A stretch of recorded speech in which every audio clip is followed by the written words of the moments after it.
what is the end goal of all this? Like to get rich, to make a living doing this, or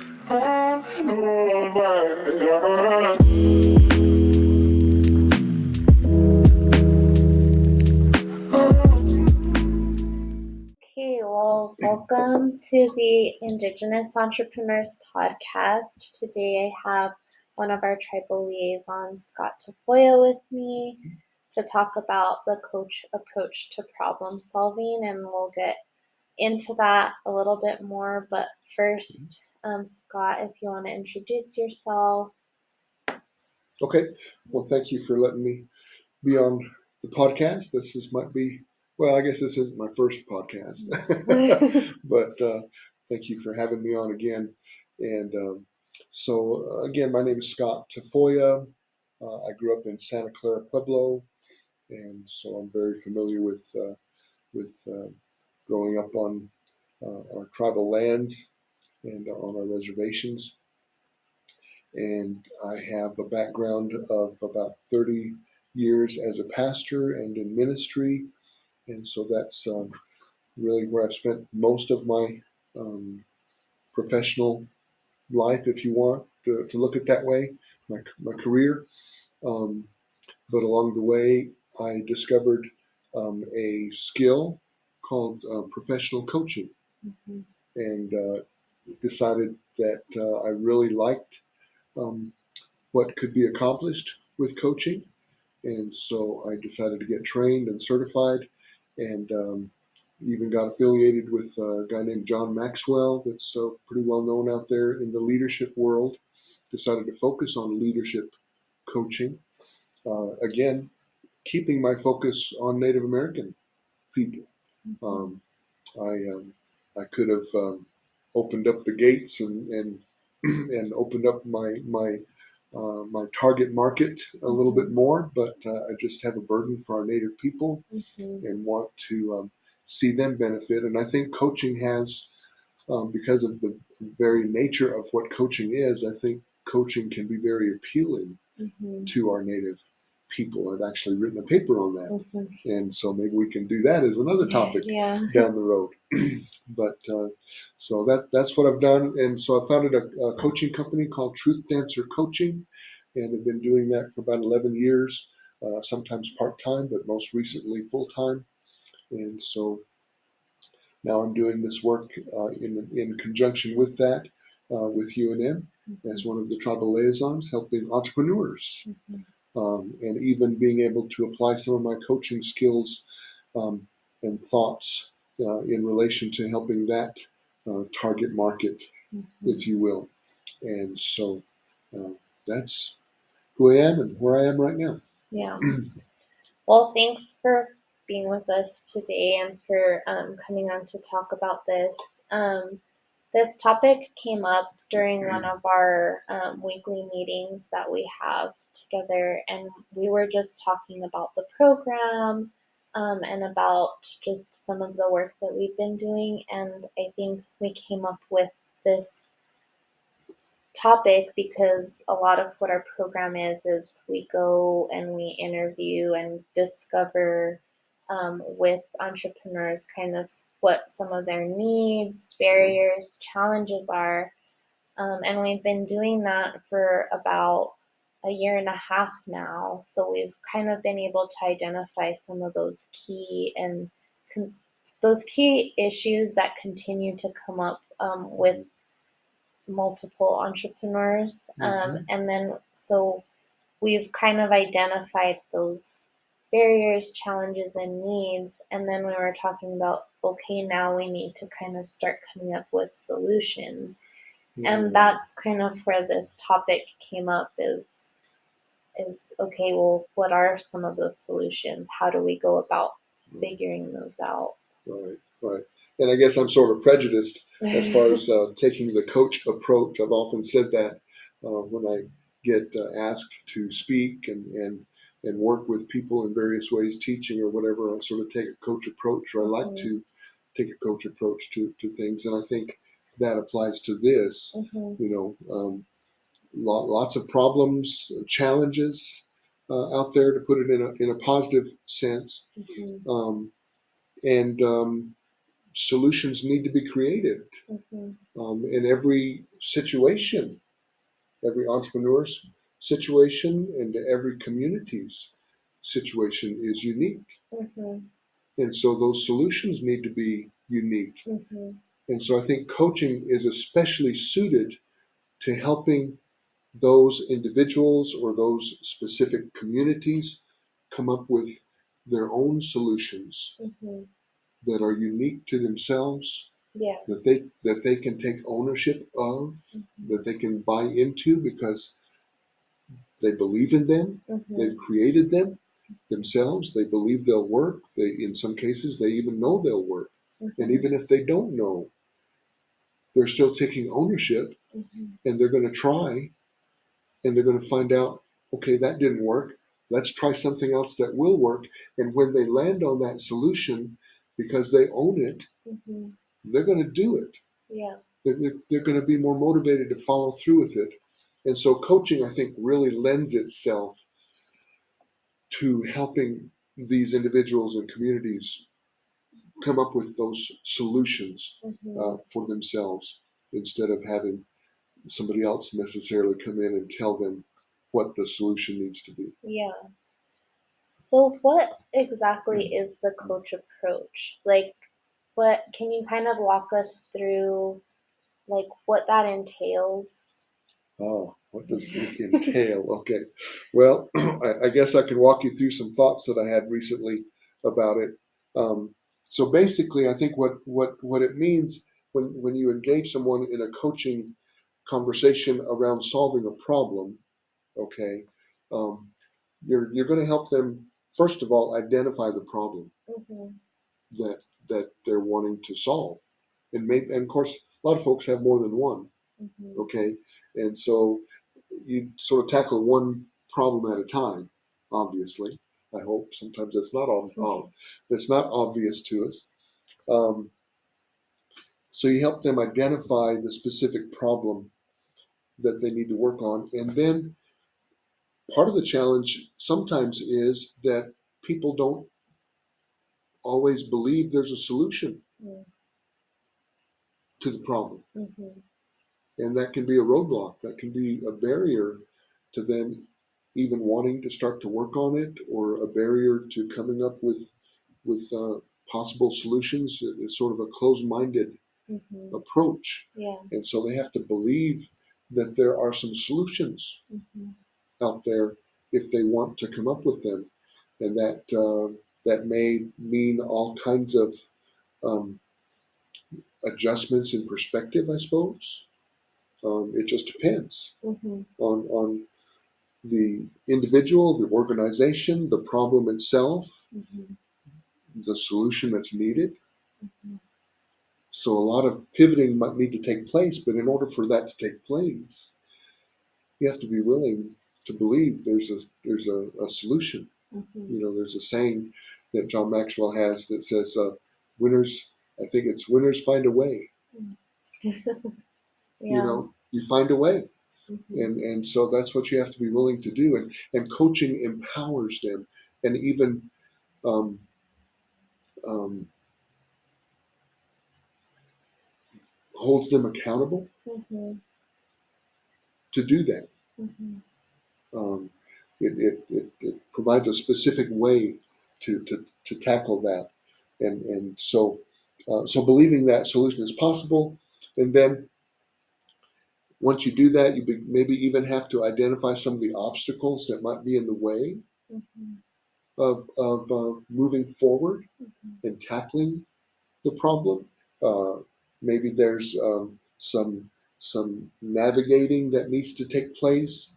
Maybe some obstacles need to be removed, um, and so just identifying what's in the way and beginning to deal with what's in the way needs to happen first before the solution can actually be worked on. Sometimes because those fears, those um, um, lack of resources that we think Mm-hmm. we have sometimes, um, those things have to be addressed sometimes before you can move forward, maybe at the speed that you'd like to. It obviously it's gonna, if you're trying to go through a mountain and you can clear a good path through the mountain, you're going to make a lot more progress getting to the other side of the mountain than if you tried to just climb the mountain without a path. Yeah. So identifying those obstacles so that you can start working on those is important. And then as you've done that and you come back to working on the solutions, then I guess it can get real exciting because you can begin working on the options for solutions that are there. And again, like I've said, the situations, the problems, some of them are similar, but the situations are unique. And so the exciting thing, I guess, about coaching is that you can come up with solutions. I'm the kind of person that I like things to stay the same. I like my routines. I don't deal with change too well. But we really can benefit when we say, you know what? Okay, what are some solutions to this? What are the options?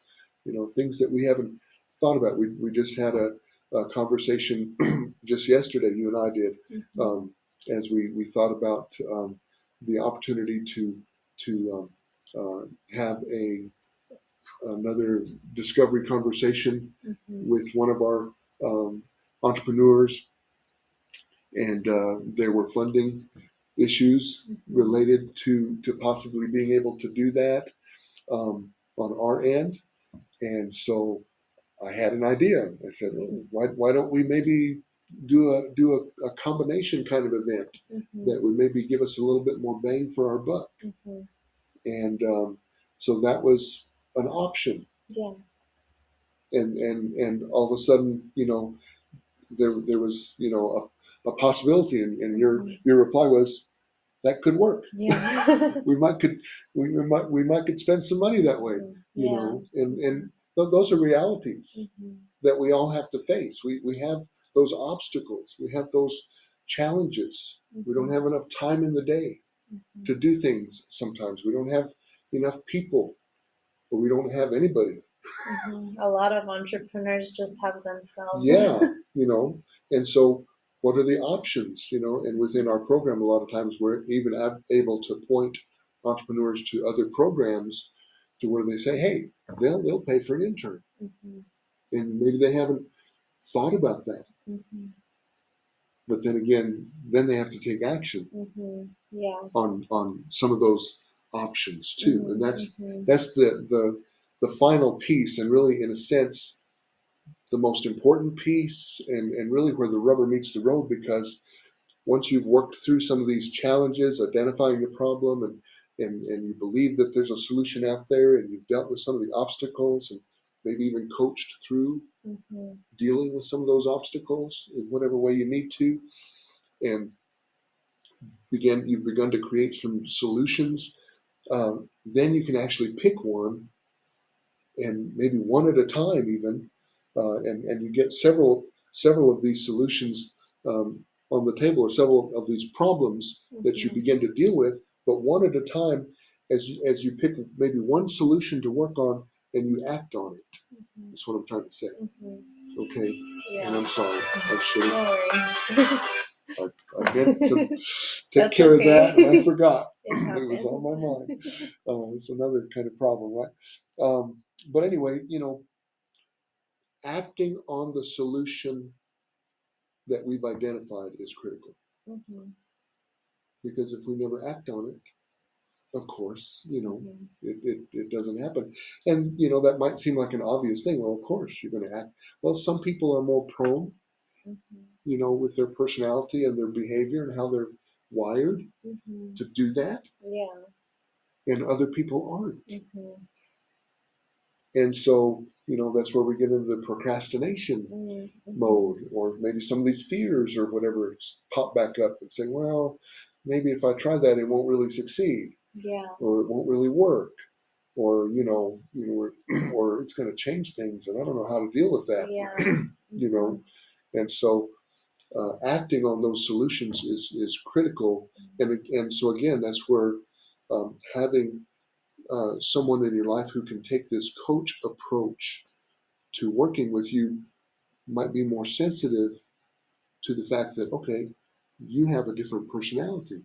There's no bad personalities out there, but your personality is such that um, you might have more of a difficulty taking action than other people would. Yeah. And so there's just various kinds of factors involved, but taking action on those solutions that you've identified is really where the rewards come. That's where change is going to happen, and that's where things are going to get better for you and for the other people you're trying to help. That's another piece to uh, to this whole coach approach, because we want to solve these problems not just to make things. A lot of our entrepreneurs, they want to make their world better. Yeah. They want to make their communities better.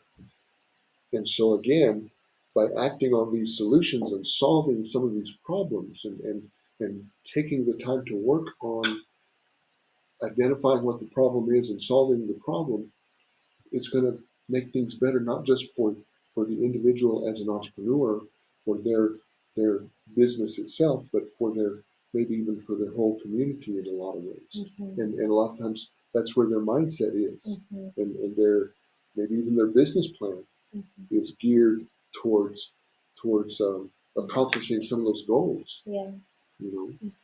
And so there's lots of benefits to being proactive and intentional in tackling some of these problems that are being faced, and coming up with the solutions. I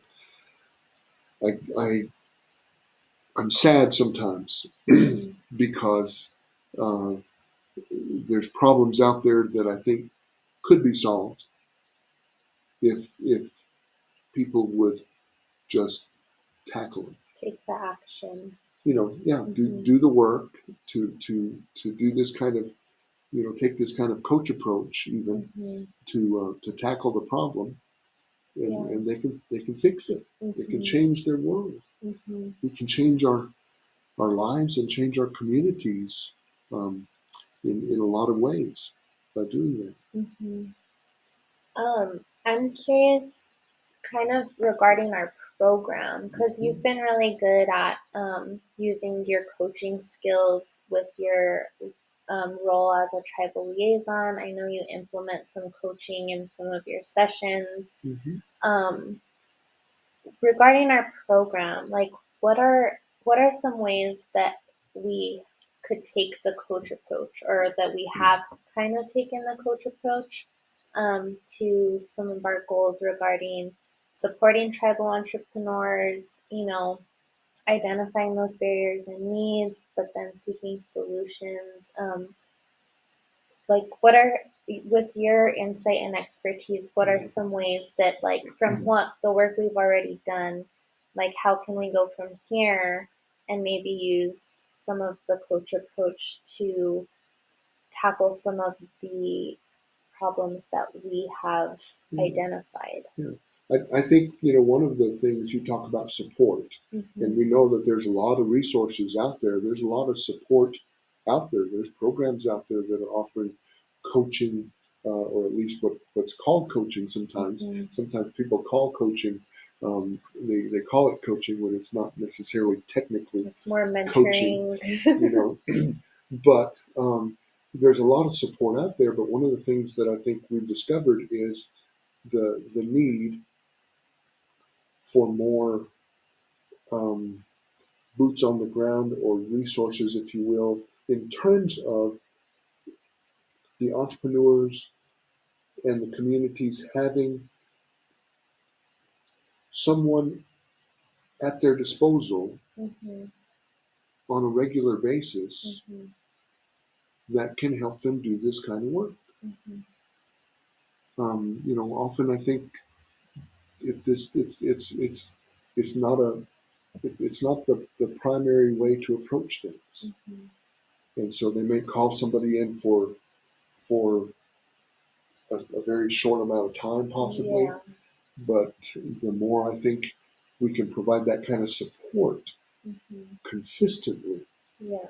for the entrepreneurs and the communities, the more um, solutions, the more change Yeah. that we're going to see taking place. Mhm. Okay, so that was, that's one observation. Of course, we've already identified. We've been identifying some of the barriers, some of the problems, some of the challenges Mhm. that are out there. And so again, and remind me if I'm getting off track to your question. Sometimes I ramble and I lose track sometimes. Um, but as far as how our program can help, we've already been identifying some of those Mhm. problems. Yeah. But So.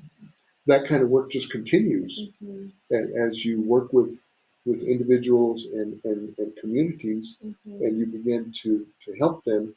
Yeah. Again, everyone's different, and so you're going to be identifying additional problems. Sometimes they're going to be related. Sometimes they're going to Mhm. be, and maybe we can tackle some nationwide problems or some statewide problems Mhm.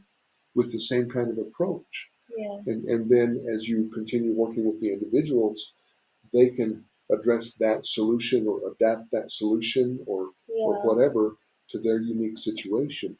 Mhm. So there's all kinds of different ways to do that, but we've already been doing some of that work in terms of identifying problems Mhm. and barriers and that kind of thing. So now we're And kind of at that next point yeah, of seeking and so solutions. again, this solution piece, I think we've all been frustrated at times because we go through life and everything's sort of the same in Mhm. terms of certain challenges, Mhm. and it could be in any aspect of life. Um, and we just say, well, that's the way it is, and we give up Mhm. in trying to change it. Um, but I think taking a coach approach and being willing to take a coach approach Mhm. um, can really make a difference in creating real and lasting solutions. And that Mhm. things change. Yeah. You might create a solution that works For a for a while. while, and then circumstances change, and lo and behold, you got to go through the process again. But that's okay Mhm. because that's life. Yeah. But if you have a healthy way of approaching that and coming up with the solutions, Mhm. and your mindset has changed, and you have some methods of approaching problem solving that work regardless of the problem, Mhm. regardless of the solution. Some happen faster, some happen takes a little more time. Mhm. But if you have a way forward, you can use it, and so we can we can make things better. Mhm. So I think I want to pivot the conversation just a little bit and ask more related to entrepreneurs and organizations that you work with, and Mhm. how do you take the coach approach with, like, maybe not even just entrepreneurs but any client that you work with? Yeah. Coaching is the same in a lot of ways in terms of the skills that are used, the awarenesses that need to be there, the goals, the approach Mm-hmm. is the same, whether it's an individual or an organization, but it's different based on who they are and what their needs are and what the I guess you could say what your intuition sometimes is leading you to ask or what you sense might need to be addressed. Okay.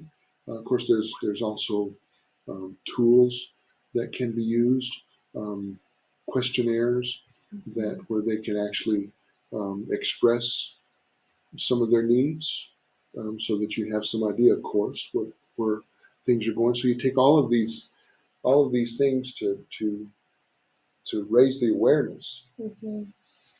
of not just yourself, but the individual or the organization that's being worked on, Mm-hmm. um, so that they can begin making progress. Mm. Okay. Um, so does that start us off? Um, so your question was how do I work with, or how does a coach work with these organizations and stuff? So Mm-hmm. again, obviously the more you get to know the person or the organization, the better Mm-hmm.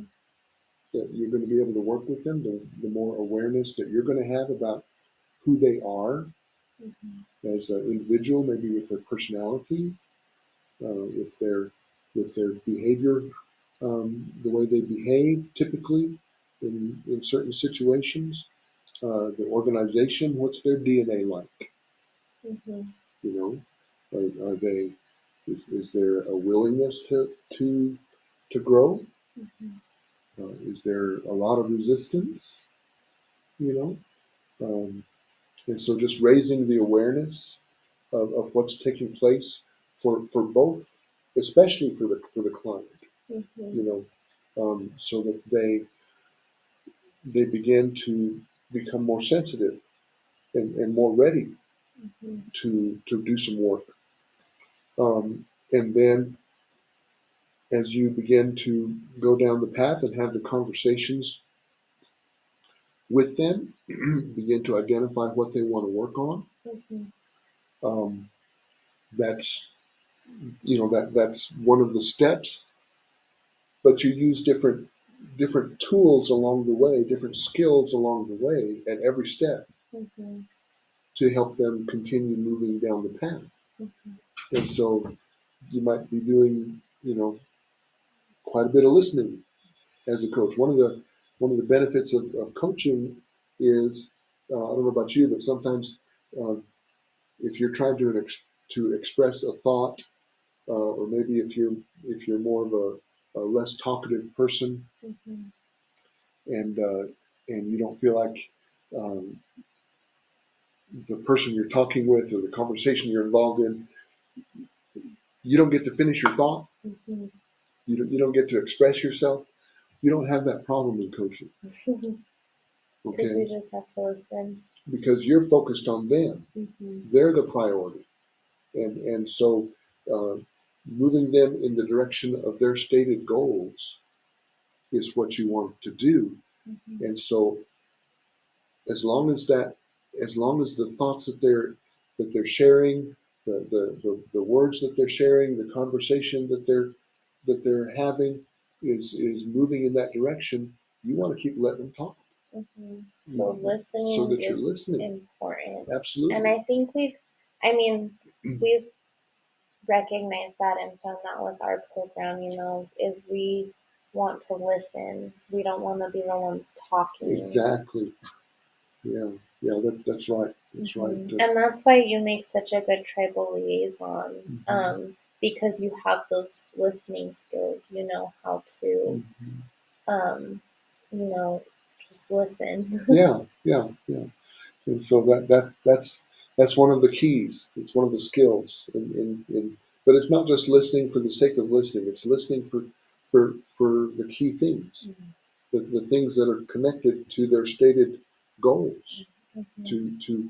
to where they feel like their needs are, Mm-hmm. so that you can then maybe begin asking questions. And that's one of the other tools that we use as coaches. Coaches, again, we're not consultants, so we're not gonna Do the be work. the answer man, Yeah. Mm-hmm. or woman. Okay, we're not the answer person, but we're the question person. Mm-hmm. Yeah. We ask the questions. In a ways, I think that could be a lot more beneficial, than just a consultant, because a consultant is kind of like, okay, here's my problem, fix it. Like, but a coach kind of teaches the client how to approach their problems and figure out solutions themselves. Well, yeah, and that's not to say that we don't need outside experts. Yeah. Sometimes one of the actions that needs to take place, one of the solutions is, okay, go find some more information. Yeah, go get a consultant. Go get a consultant. Go hire a bookkeeper or get an expert to either inform you or that you can bring onto your team that will help you in this area. And so that's not to say that information and expertise is not valuable. We don't need to come up with all the solutions ourselves, but I think we need to own the solutions, even if it's borrowed. Even if it's bought from somebody else, it needs to be ours because it works. Yeah. And because we're going to use it, and that's the power of coaching. It expects the client, the person, the organization to take ownership for that, and to own the solution. And so the questions, are there to just to help drive that kind of work. Yeah. Okay. So that makes me think of, I mean, some of what we're doing with our program, is the community and entrepreneur engagement events, and it's kind of one of our kind of solutions, not exactly, but helping the communities take ownership of seeking their own solutions or of helping to establish and create that entrepreneurial ecosystem in their communities. So I just see kind of where you use what you know about coaching again and you implement it in some of your liaison work. Yeah. I think in that instance we offer them a possibility, and occasionally a coach might pose a question in such a way where they say, well, what about this? And in this case, I think that's in a sense what we've done. Well, what about if we help them create their own entrepreneurial community and strengthen that, and somehow support that, and then we've turned around and of course let them define what that is and what that looks like and what their problems are in doing that, what their challenges are, and what the solutions are going to be. And of course, we're just at the very beginning stages of helping communities do that, but that's what's possible, and like I said, that doesn't mean that we, sometimes we offer, even as coaches, we might offer suggested solutions. We might take off our coach hat for a second and with their permission say, would you mind if I made a suggestion? And so we can make a suggestion, and one of the suggestions that we have in our toolbox, we've become aware of a resource where there's a program, and maybe you remember what it is exactly, that has funding available if a community does not have funding for an entrepreneurial office of some kind to help support that kind of effort within their community. There's funding available. There's an organization out there that is willing to help communities in that kind of way. And so as coaches, we would say, maybe you want to consider reaching out to that resource. And then we put our coach hat back on and say, and so it's not to say that there's not suggestions or that we don't make some of those kind of suggestions along the way, but we're very sensitive and careful to leave the responsibility with the person being coached, as far as whether they want to take something and run with it or what they want to do. That kind of thing. I think that word ownership is very powerful because it almost in my view, or at least my understanding, when someone's working with a coach, the coach almost empowers that person to choose and to choose whether or not they're going to take this action or that action, and to really own that this is what my problem is and this is what my solution is. A couple of thoughts there. One of the words that comes to my mind a lot of times when I think about coaching is that, and a lot of times we hear this word in a negative way, enabling. Mm-hmm. And we say we don't want to enable bad habits or bad behaviors or lifestyles in somebody else. But in a positive sense, a coach does want to enable those positive changes, those positive choices, those positive actions that's going to move them in the directions that they want to. So that word enabling comes to my mind. And forget what my other thought was now. But, well, maybe it'll come back to you. It'll come back. It'll come back. It'll come back. What were we talking about? Empowering and ownership, and how coaches kind of help with that. Yeah. So that's in essence of, I guess, what I wanted to say about that. But I think what I was going to say also is one of the things that coaches that coaching interactions, if you have coaching relationships in your life, it teaches the person to take ownership for their life, even when they're outside of their coaching sessions. It teaches skills. It teaches them. It changes their mindset, changes their approach to things, and there's a lot of personal growth that takes place, and to where they're able to take more and more responsibility for their life. Yeah.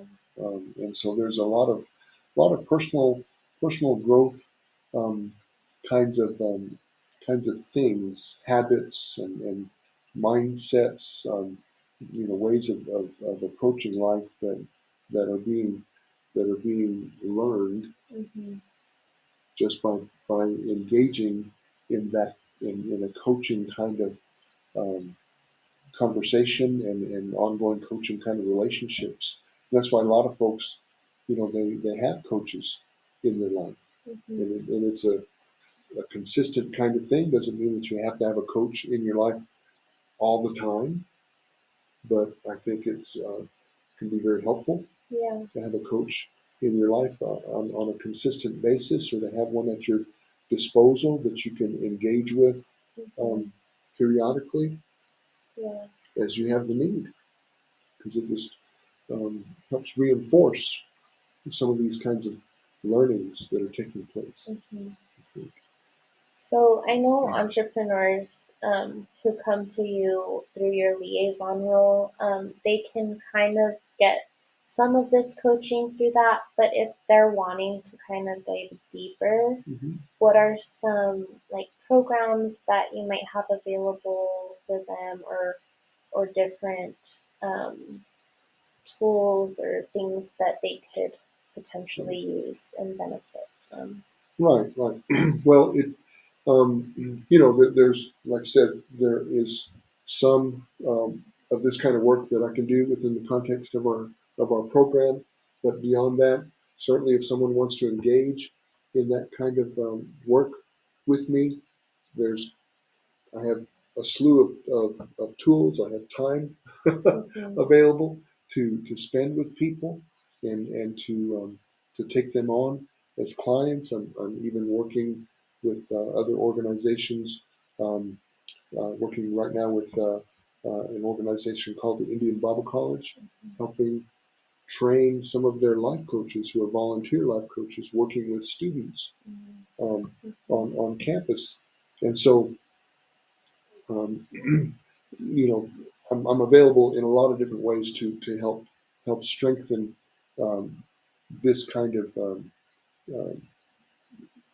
um, strengthen individuals and communities to embrace a coach approach Mhm. to tackling some of their challenges and whatnot. Um, one of the programs that I have, or one of the resources that I have, as I was thinking about our podcast, I was thinking about what I had to work with, and we have a resource called "Put Your Dreams to the Test" that John Maxwell has written a book on, Mhm. and so it's a resource we have to work with within the John Maxwell team. But if I were able to take that content and shift it a little bit, then I could adapt that to be used in this area that we've been talking about in terms of solving problems. But even as it stands, that book and that curriculum, if you will, we can use that in a variety of different settings, or we can use that as a coaching guide, if you will, to where the person can refer back to that, and we can focus in on each of those questions that are asked. There's about 10 different questions that book asks, Mhm. and the title of the book is, again, "Put Your Dreams to the Test." Mhm.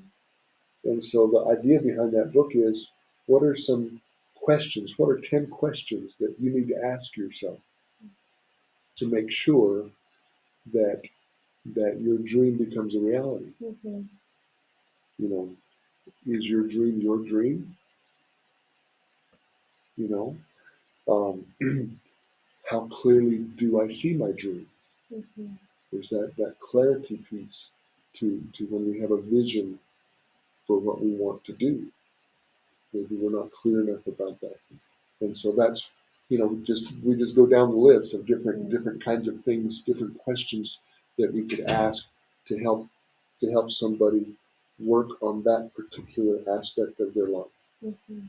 You but I've got a number of different curriculums like that. But really, the most powerful thing I think that I can do with people is just to invite them to engage with me as a coach, to begin having those coaching conversations Mhm. and see what comes. Yeah. See what happens. See what can change. See Mhm. how their life, their dream can be better, and how they can um, see their dream become a reality. That's what I've that's one of my mantras with my own coaching company. I've Mhm. had my coaching company for about 11, maybe coming on 12 years now, and for a long time it's like, I want to see this dream become a reality, Mhm. and I think we benefit when we engage in coaching, um, in order to make sure that happens. Mhm. So, are there any like specific types of organizations or individuals that you work with, or is it pretty broad? Because you work with Well, obviously like entrepreneurs through our program can tap into, but is there mhm, any like other specific types of people you could work with? right, right.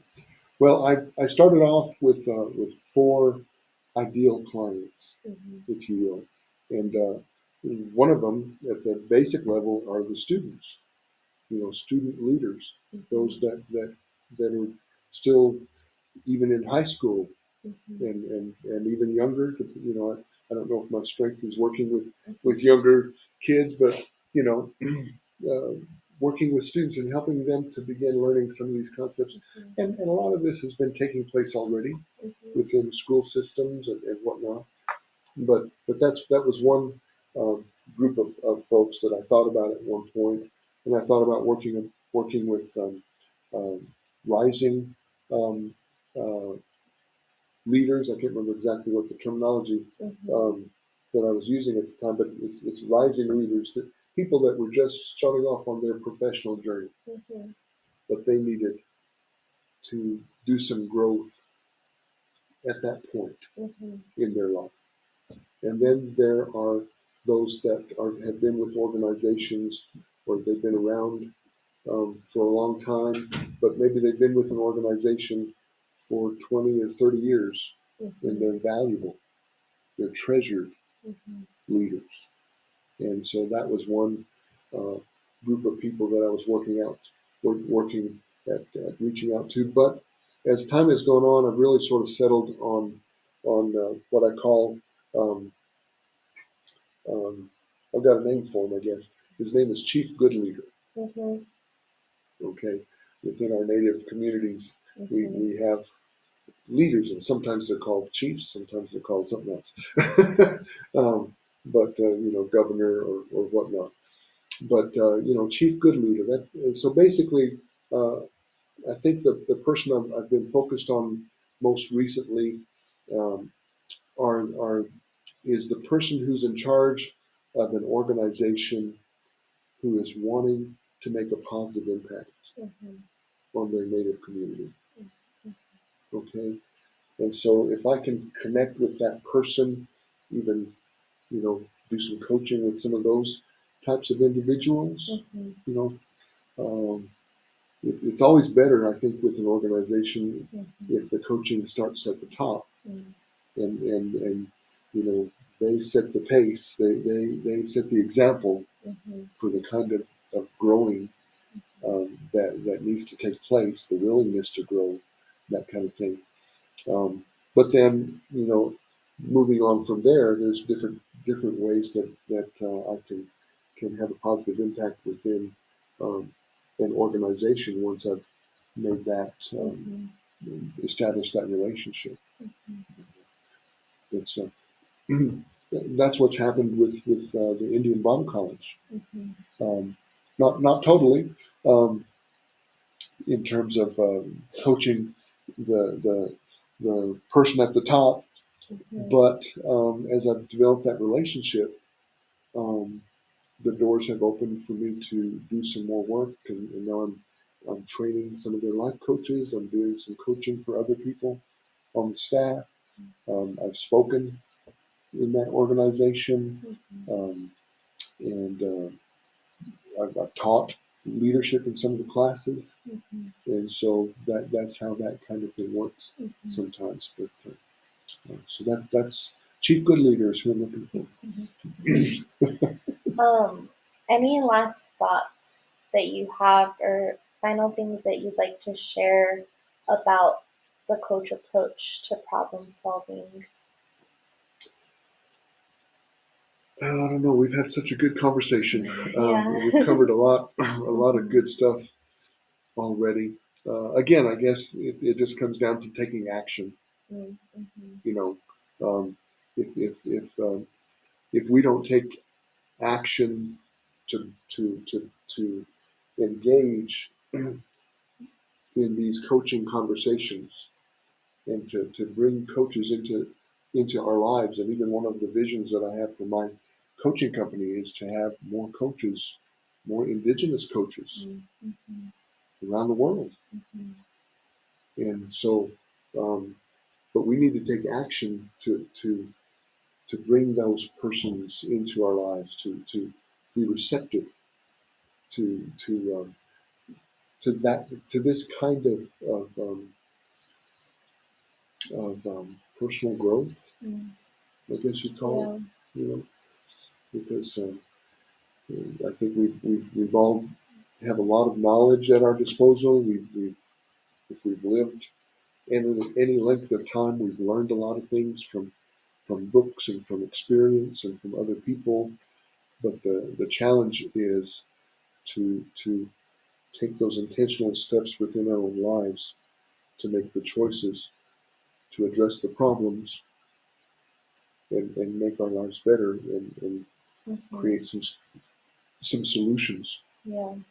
For our problems. No, that's good advice. So, yeah, don't just focus on the problem. Seek the solution and then take action. Take the action by engaging with a coach. By engaging with Scott. Yeah.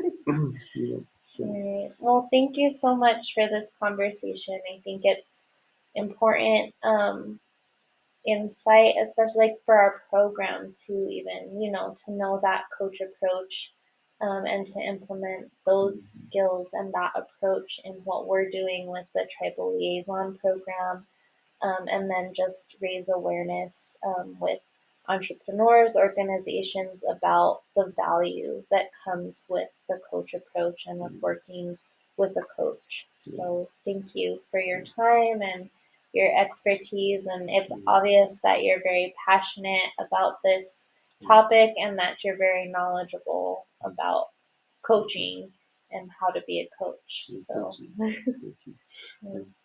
I've been through enough training by now. I should know something. But yeah. Well, thank you, Scott. And if anyone wants to connect with Scott, we'll provide a link to his website, his email address, and then you can connect in further with him, whether it's as his tribal liaison role or as a coaching role. So he's here. Good deal. Thank you again. Glad to be here.